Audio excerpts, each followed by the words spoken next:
Hello and welcome to the shipper update. Should we be Anthony Strickland this time? I think so.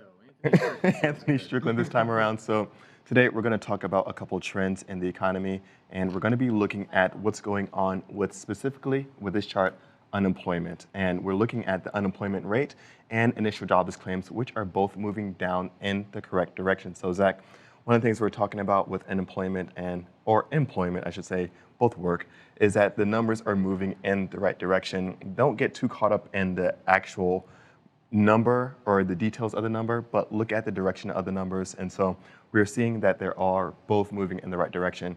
But it's hard to say don't get too caught up in the direction of the movement when the unemployment rate is just kind of hovering at that high 5%, low 6% mark. So looking at that, that's always going to be good news for manufacturers because manufacturing is one of those industries we just heard from at your doorstep how important that segment is.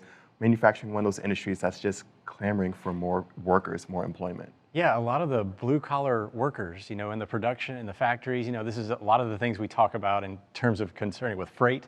They can't get workers into these factories. They can't get the dock workers, obviously drivers. They can't get drivers. And with this number hovering like that, that's not a great sign that things are going to recover much quicker than they are because it's kind of a self-limiting situation, is it not? That's right. And I mean, one of those things that we have to look at, especially with manufacturing, we heard about all this technology entering the field, is some of those manufacturing employment jobs, are these people going back to the same jobs that they just left? And are they going to be properly trained or prepped for that? I mean, we're hearing tons of stories of what's going to be going on with unemployment benefits, whether it's going to be ending in September, whether some states are going to be ending it shortly, where there's going to be even incentives for people to go back to work. So paying for folks to go back to work to go get paid again. So there's this whole loophole of what's going to be happening with employment. Only thing I know is that now initial jobs claims are hitting consistent pandemic lows, so that's always good news.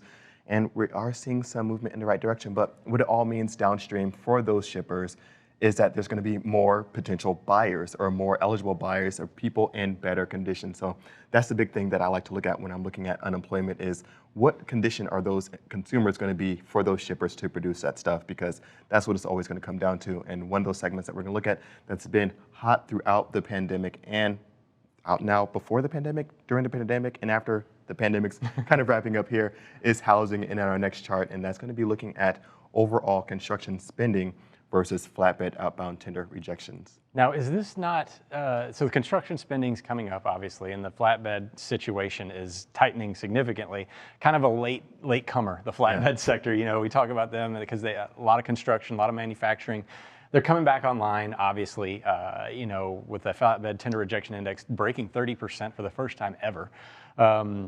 But then you have this, I want to ask you, Anthony, this construction spending number, is it not being a little bit diluted in terms of like inflation? Lumber prices, this is your shtick, this is your background, not just the consumer feelings, but the wood prices. Are they not kind of inflating this number a little bit? They are inflating this number, and that's a great point. So we're looking at construction spending, specifically within lumber, we're seeing that number for framing materials, specifically lumber, softwood lumber, up over 300% on a year-over-year basis. So that's a very elevated number. But when we're looking at overall housing starts, we're looking at construction spending, we're looking at overall residential construction, we saw that the latest number or the last month's number moved downwards. And so that's not exactly a sign that there is diminished sentiment.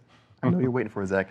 Diminished sentiment around housing starts or really the home owning process, but just a lack of available homes. But some of the sentiment may be diminished for those prospective buyers because we're seeing those increased lumber prices adding up to $30,000 or $30,000 on the average single-family home.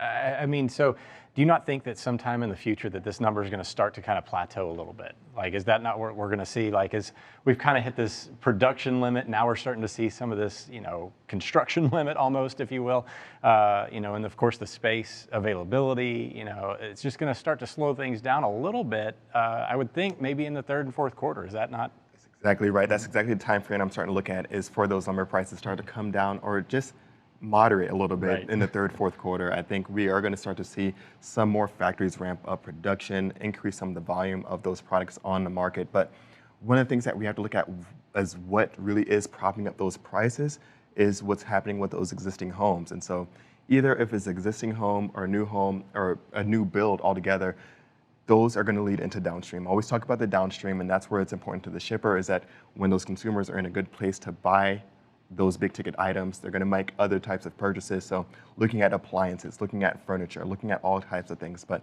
exactly right, we're looking at the third, fourth quarter, some expectation of some easing in those lumber prices coming up. Yeah, a little bit of easing, a little bit of stuff. I mean, we're in such a heated space right now. It has to moderate at some point, right? That's exactly right. So that's going to do it for the shipper update. Thank you so much for tuning in.